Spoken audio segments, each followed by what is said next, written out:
আমার আজকের রেসিপি অনুষ্ঠান বাড়ির মতন পটল চিংড়ি, যেটা আশা করছি তোমরা সকলেই পছন্দ করবে।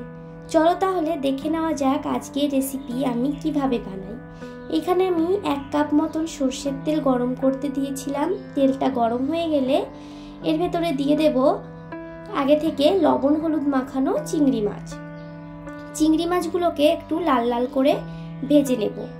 চিংড়ি মাছগুলো ভাজা হয়ে গেছে, এখন চিংড়ি মাছগুলোকে নামিয়ে নেব। এবার কড়াইতে তেল ছিল, সেই তেলের ভিতরে দিয়ে দেব আগে থেকে কেটে রাখা পটলগুলো দিয়ে একটু নাড়াচাড়া করে পটলগুলোকে তেলের সঙ্গে একটু মিশিয়ে নেব। মেশানো হয়ে গেলে এর উপরে দিয়ে দেব সামান্য পরিমাণে লবণ আর সামান্য পরিমাণে হলুদ। লবণ হলুদ দিয়ে পটলটাকে ভালো করে ভেজে নিতে হবে।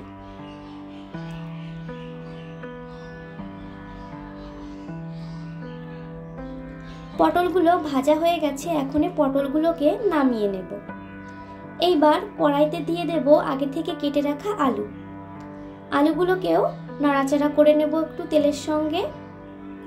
এইবার এই আলুর উপরে দিয়ে দেব সামান্য পরিমাণে লবণটা দিয়ে আলুটাকে একটু ভালো করে ভেজে নেব।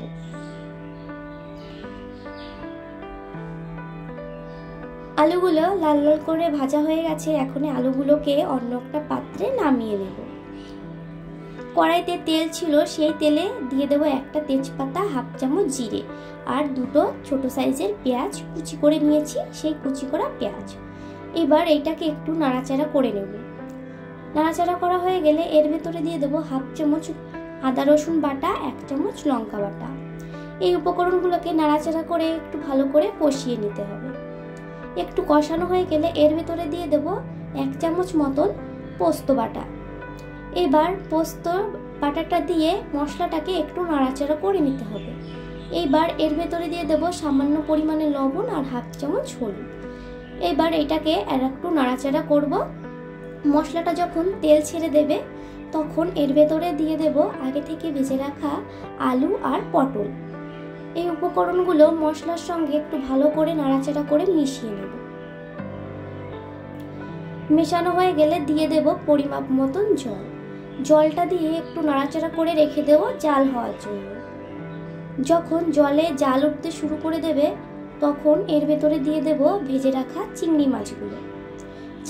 মাছগুলো দিয়ে একটু নাড়াচাড়া করে আবারও জাল হতে রেখে দেব। যখন আলুটা গলে যাবে তখন এর ভেতরে দিয়ে দেব 1 চামচ গরম মশলা বাটা। এবার নাড়াচাড়া করে নামিয়ে নিলেই তৈরি বিয়ে বাড়ির মতন বা কোনো অনুষ্ঠানের মতন পটল চিংড়ি। আজকের রেসিপি যদি ভালো লাগে অবশ্যই আমাকে কমেন্ট করে জানাবেন। ভিডিও ভালো লাগলে অবশ্যই একটা লাইক করবেন। আর আমার চ্যানেলে সব ভিডিও পাওয়ার জন্য অবশ্যই আমার চ্যানেলটিকে সাবস্ক্রাইব করে দিন। আমি ঝোলটা আর একটু শুকনো করে নেব, আর একটু জাল করে নিয়েছি। এইবার পটল চিংড়ির রেসিপিটা তৈরি।